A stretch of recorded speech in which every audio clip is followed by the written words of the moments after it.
I discovered that this man has haunted our family for generations. Welcome back to the channel.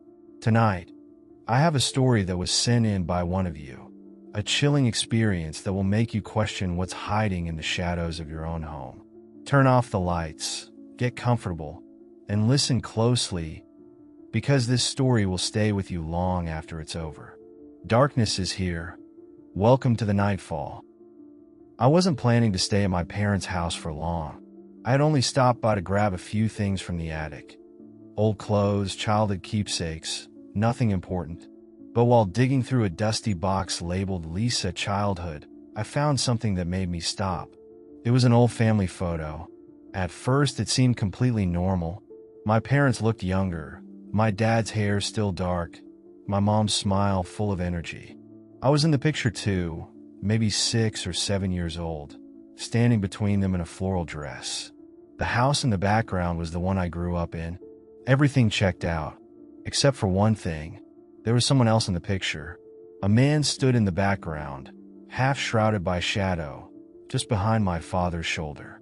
He was tall, much taller than anyone else in the photo, and thin, almost unnaturally so. His skin was pale, nearly blending into the overcast sky. But what made my stomach churn was his face. He was grinning, not a normal smile. His lips were stretched too wide, his eyes locked directly on the camera. There was something wrong about him, something I couldn't put into words. I stared at the picture for a long time, flipping it over to check for a date. The back was blank. I didn't remember this photo being taken. Something about that bothered me. I wasn't the type to forget things easily, especially something as specific as a family portrait. And yet, I had no memory of it. Feeling uneasy, I carried the photo downstairs, my fingers gripping the edges a little too tightly. My parents were in the living room. My dad was reading, my mom flipping through a magazine. "Hey," I said, holding up the photo. "When was this taken?" The second my mom's eyes landed on it, she froze. Her face drained of color so fast that for a second, I thought she might pass out. My dad, who normally shrugged off my questions with a joke, sat up rigidly, staring at the picture like it had personally offended him. Their silence made my heart pound.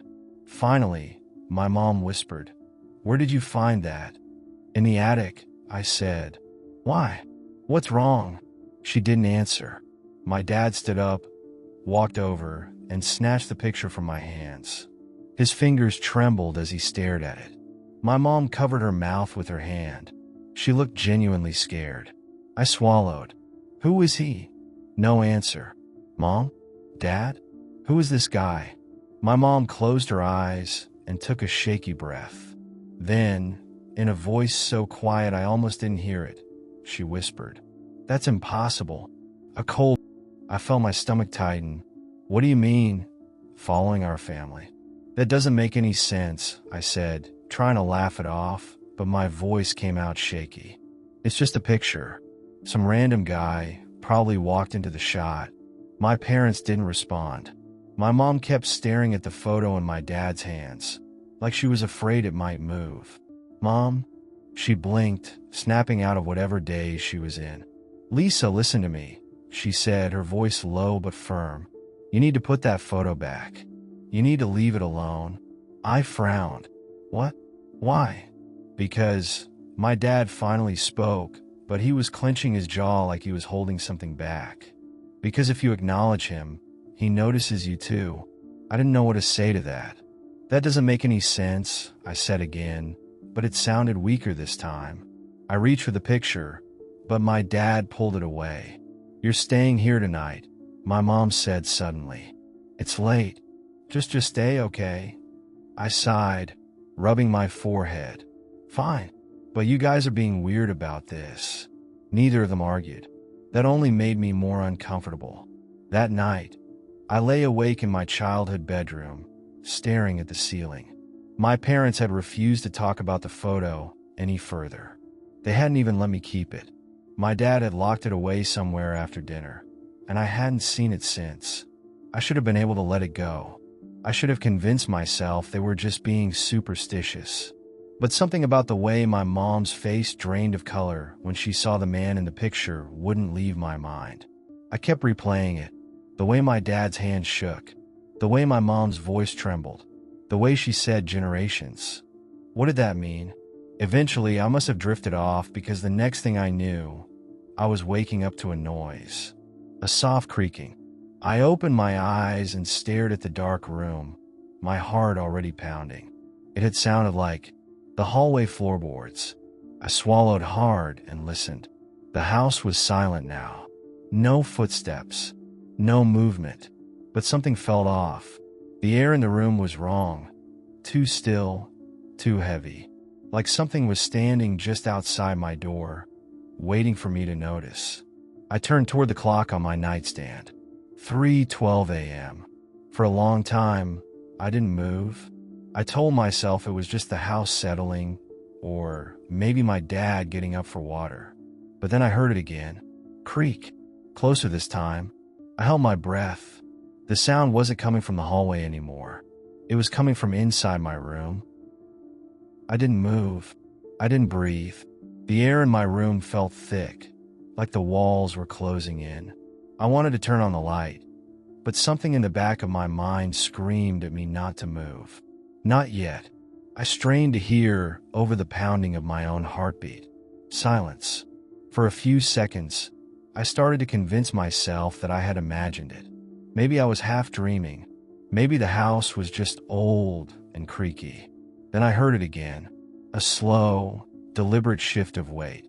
Something was standing in the corner of my room. I squeezed my eyes shut, my breath coming in shallow, uneven gasps. I wanted to look. Every part of me wanted to look, but I felt something deep in my gut telling me not to. It was the same kind of primal fear I'd had as a kid when I thought there was something in my closet. Except this time, I wasn't a scared little girl. And this time, I wasn't imagining it. The air felt different. Wrong. I stayed frozen, forcing myself to breathe as quietly as possible. Then movement. A subtle, shifting motion. Whoever was standing in the corner wasn't just standing there anymore. They were leaning forward, watching me. I couldn't take it anymore. My hand shot out, fumbling in the dark for the lamp on my nightstand. My fingers found the switch. Click. The light came on. The room was empty. I sucked in a breath, my pulse hammering. I sat up quickly, scanning every inch of the space. My closet door was open a crack. My desk chair was exactly where it had been before. Nothing looked out of place. But I knew. I hadn't imagined it. I looked at the carpet. My stomach twisted. Footprints. Dark, smudged outlines. Not made by shoes. Not mine. Bare feet, leading from the door to the corner of the room. And then nothing. They stopped there, like whoever had been standing there had never left. The rest of the night, I didn't sleep. I kept the lamp on and sat curled in bed, staring at that corner. I told myself I would go downstairs, wake up my parents, demand answers. But every time I moved toward the door, my body tensed. It was that same gut feeling again, the one that whispered, "If you acknowledge him, he notices you too." I stayed put. When the sun finally started creeping through the blinds, I grabbed my things and went downstairs. My parents were already awake, sitting at the kitchen table. They both looked like they hadn't slept either. My dad was drinking coffee, my mom staring blankly at the window. I placed my hands on the table. "Tell me everything. Now." My parents didn't react right away. My mom kept staring out the window, fingers wrapped tight around her coffee cup. My dad ran a hand down his face, looking exhausted. I pulled out the chair across from them and sat down. "I didn't sleep," I said. "Something was in my room last night." That got their attention. My mom's hands tensed around the mug. My dad finally looked up at me. "It was him, wasn't it?" I asked. "The man in the photo." For a long time, they didn't say anything. Then my mom let out a slow, shaky breath. "I was hoping you wouldn't see him," she whispered. Her voice made my skin crawl. "Mom, I said carefully, I need you to explain. Right now? She swallowed hard. He's always been there. In pictures, in reflections. I saw him when I was your age. My mother saw him before me, and her mother before her. I felt cold all over. But who is he? I asked. My mom looked at my dad. My dad looked away. Nobody knows, she admitted. But once you notice him, he notices you too. And he doesn't go away. A chill ran down my spine. You're saying, this thing has been following our family for generations? She nodded. I shook my head. No, that's insane. If that were true, there would be proof.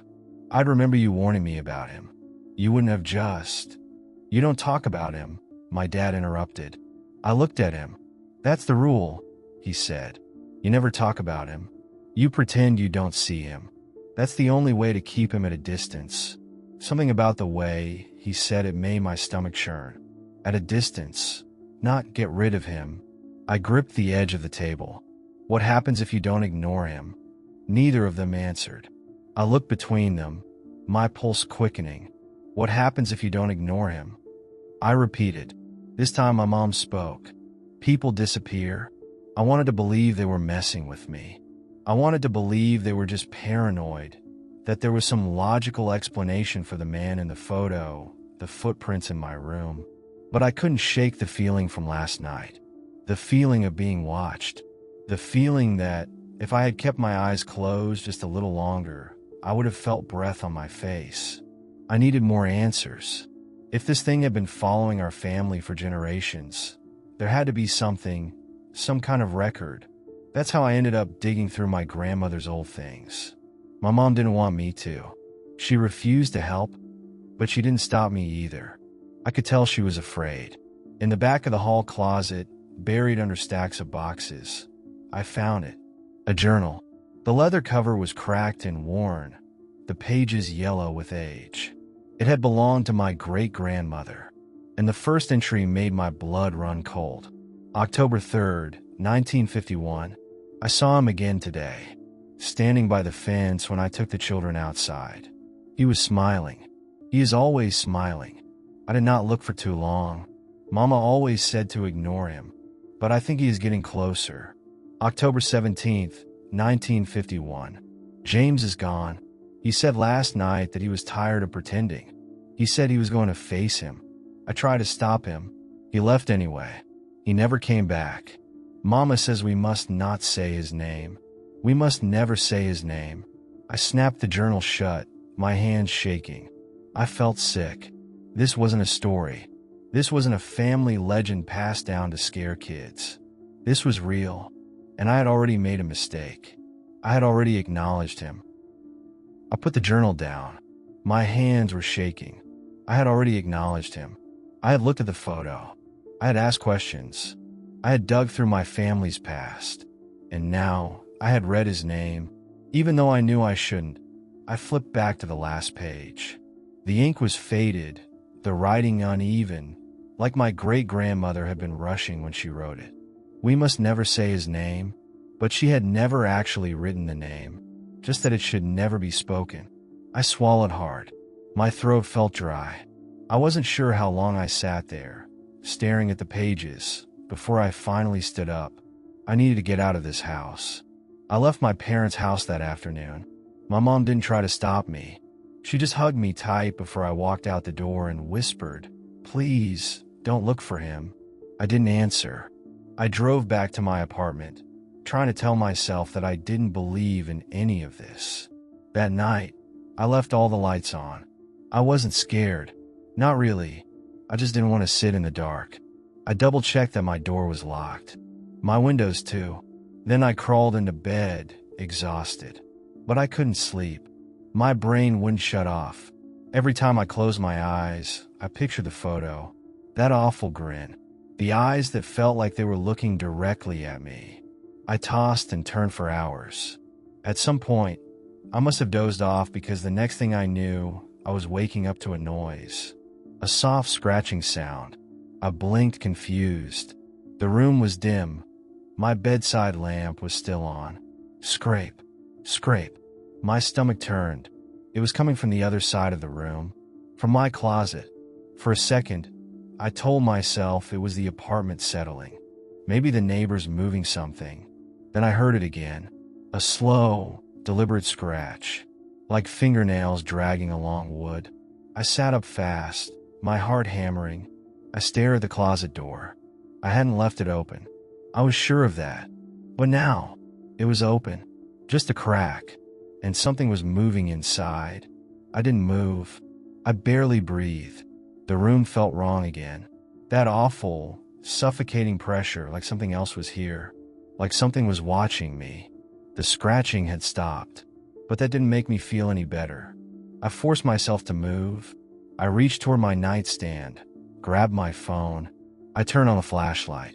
A cold, narrow beam of light cut across the room. It landed on the closet door. Nothing. I swallowed.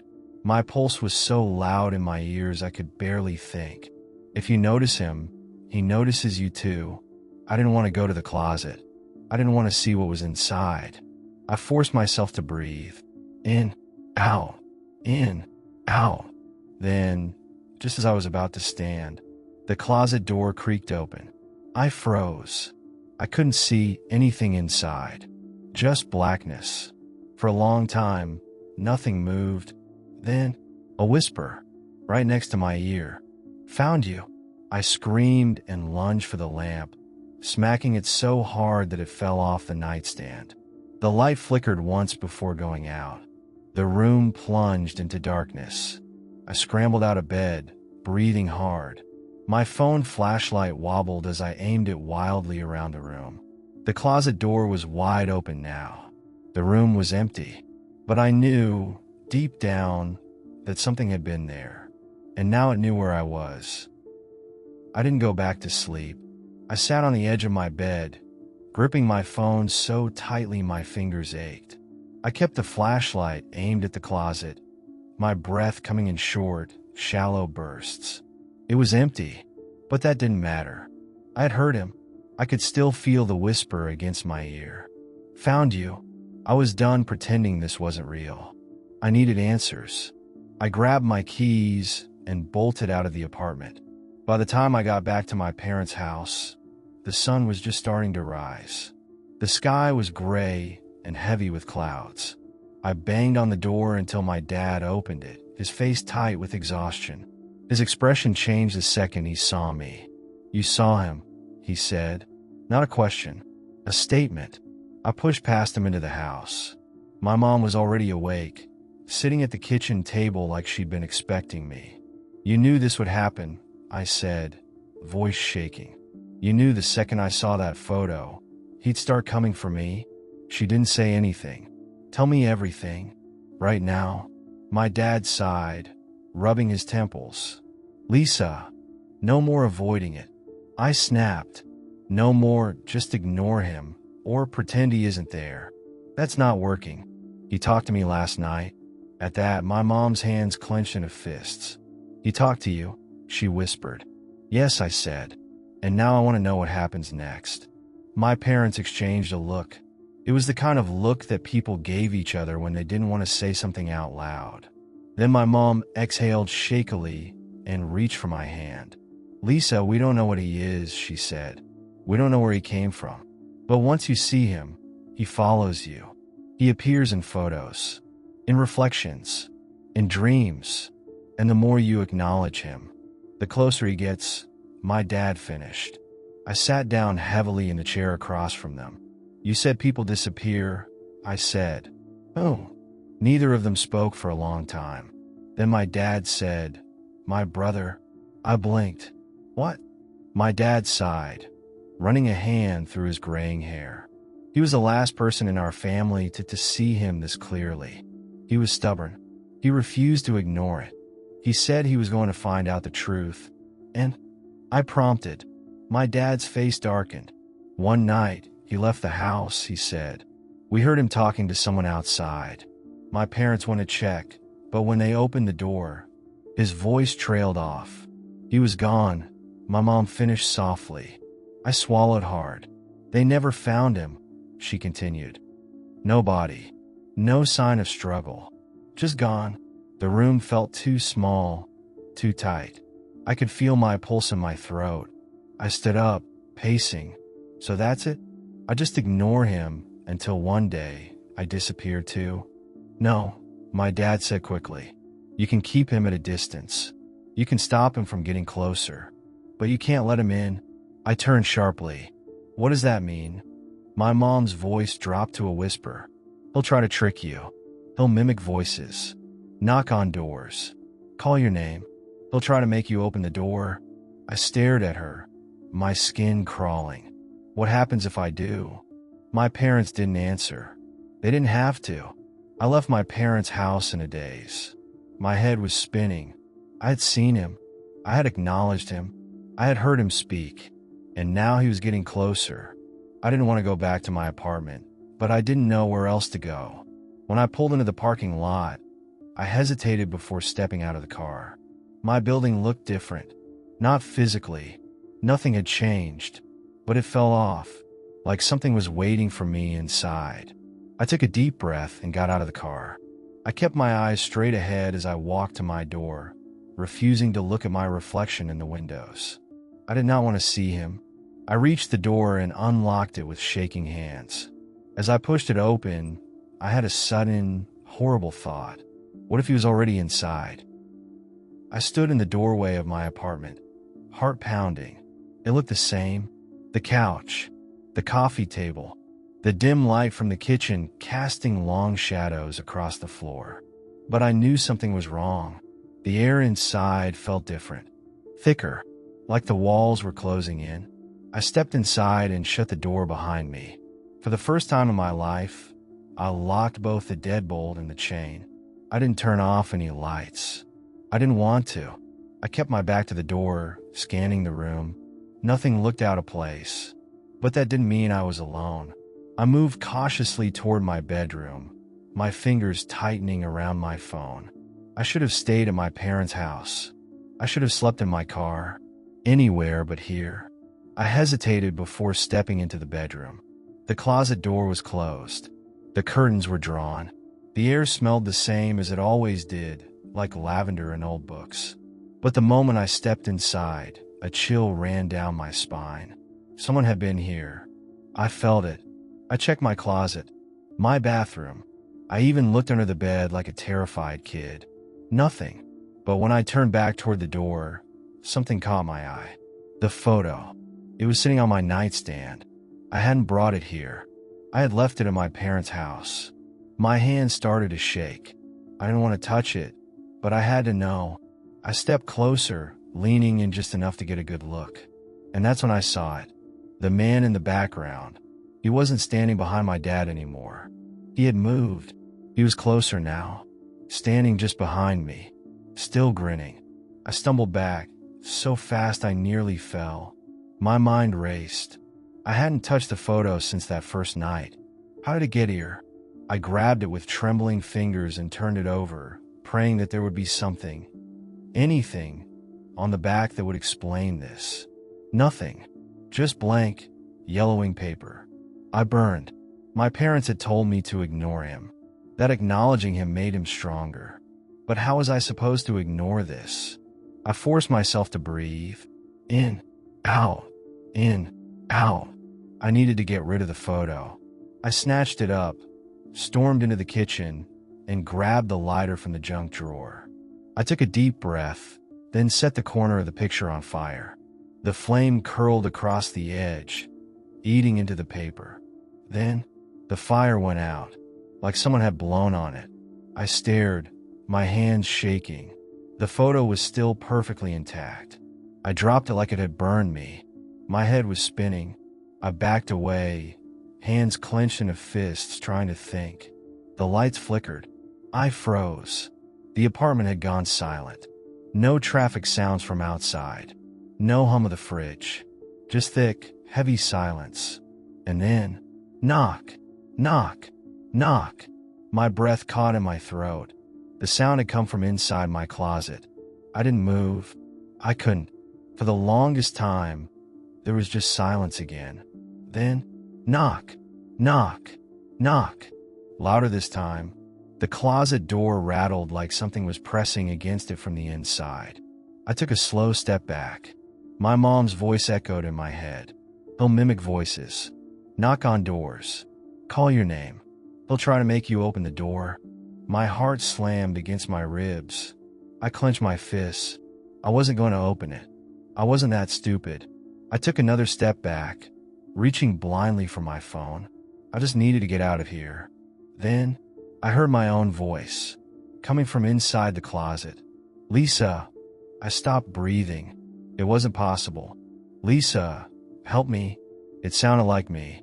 Exactly like me. But wrong. Like someone was trying too hard to match my voice. A slow, sickening realization spread through my body. He wasn't just watching me anymore. He was inside. I backed away from the closet, my hands shaking. My voice was still coming from inside. Lisa, help me. It was so perfectly wrong. The way it stretched my name, just a little too long. The way it almost sounded natural. I wanted to scream. Instead, I turned and ran. I bolted out of the bedroom, nearly tripping over my own feet. I made it to the living room before. Knock, knock, knock. This time, it came from the front door. I skidded to a stop, my breath caught in my throat. The knocking was slow, measured. I felt it in my bones. And then, Lisa, a whisper. Not from the closet, not from the front door. Right behind me. I spun around. Nothing. But the air felt thick, charged, like the moment before a thunderstorm. The lights flickered again. And then, for the first time since this nightmare started, I saw him. He was standing in the hallway just past the kitchen. Tall, thin, too pale. That same awful grin stretched across his face. His head tilted slightly, like he was studying me. I couldn't move. He didn't blink, didn't breathe, just watched me, the same way he had in the photo. Only now he was real. I took a slow step back, my hands clenched into fists. My entire body screamed at me to run, but I couldn't look away. If I did, I knew he would be closer. My parents' words echoed in my head. You can't let him in. I swallowed hard. I don't see you, I whispered. His grin widened. Yes, you do. His voice was wrong. Flat. Hollow. Like a recording being played at the wrong speed. And then, he moved. Not walked. Not stepped. Just shifted. 1 second, he was by the kitchen. The next, he was closer. Too close. His face was still locked in that awful grin. Like he knew something I didn't. My body finally responded. I turned and ran. I didn't stop for my keys. Didn't stop for my phone. I just threw the door open and bolted into the hallway. I didn't care where I was going. I just needed to get away. I didn't run. I wanted to. Every nerve in my body screamed at me to bolt, to put as much distance between myself and him as possible. But I knew, if I ran, he would follow, and I didn't think I could get away. I had already acknowledged him. I had already let him in. My hands shook as I took a slow step back, never taking my eyes off of him. He didn't move. He didn't blink. He just grinned, and then the lights went out. The room plunged into darkness. My breath caught in my throat. I fumbled for my phone, my fingers scrambling against the nightstand. I turned on a flashlight. The beam wobbled wildly as I aimed it across the room. He was gone, but I felt him. Right behind me. I ran. This time I didn't hesitate. I grabbed my keys off the table, yanked open the door, and bolted outside. The hallway was empty, but I didn't slow down. I kept going, down the stairs, out into the street, not stopping until I was standing under a street lamp, gasping for breath. I checked my phone. 3:33 a.m. I had to end this, and I knew exactly how. I didn't go back to my apartment. I drove for hours. I didn't know where I was going, only that I had to keep moving. Every time I stopped at a red light, I felt it, eyes on me, watching, waiting. By the time the sun rose, I was parked outside a cheap motel on the edge of town. I got a room, locked the door, pushed the dresser in front of it. Then I sat on the bed, staring at the floor, trying to make sense of what had just happened. Trying to convince myself that none of this was real, that I wasn't being hunted, that I wasn't going to disappear like my dad's brother. But I knew better. I had seen him, and he had seen me. A week passed. I stayed in different motels, never staying in one place for too long. But it didn't matter. He was still there, in the corner of my eye, in reflections, in the space just outside my motel room window, where the light didn't quite reach.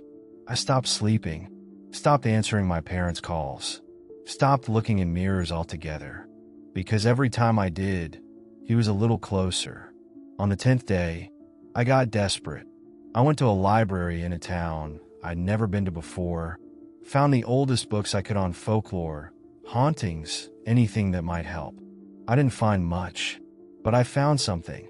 A passage in a book about shadowed ones, spirits that attach themselves to families, following them for generations. The book didn't say how to get rid of them, just how they worked. They wait, they watch, they feed on attention. The more you acknowledge them, the stronger they become. I slammed the book shut, my chest tightening. I already knew that. I needed to know how to stop him. I flipped through pages frantically. Near the back, I found one last note. To sever the connection, destroy the point of recognition. For a second, I didn't understand. Then it hit me. The photo. I drove back to my apartment. It felt like stepping into my own grave. The air inside was thick, heavy with something I couldn't name. I moved fast. I grabbed the photo off my nightstand, barely able to look at it. He had moved again. Now he was right behind me, his face inches from mine, grinning. I burned it. This time, I didn't use a lighter. I drenched it in gasoline from my emergency canister and threw it into my bathtub. I struck a match and dropped it. The flames roared up immediately. The whole room flickered with light. For a split second, I thought I heard screaming. Then, silence. The flames died down. The picture was gone. The air in the apartment felt normal, lighter, like whatever had been there had finally left. I moved out the next day. I didn't tell my parents what happened. I didn't tell anyone. I just wanted to forget. For a while, it seemed like it worked. I started sleeping again. I stopped feeling like something was following me. I started believing that maybe it was over. And then months later, I took a photo with some friends. Just a stupid group picture at a bar. We laughed. We took a few shots. The next morning, I looked at the picture on my phone, and there he was, standing right behind me, grinning. Some things can't be explained. Some things don't go away, no matter how much we try to ignore them. Lisa thought she could escape him. She thought she could burn the photo and end it all. In addition to her story, Lisa asked our subscribers to help figure out what kind of spirit this is and how to get rid of it. So, if you know how to help her, or you have interesting and scary stories, write to us by email in the description of this video. Subscribe to our channel. Stay safe and stay aware.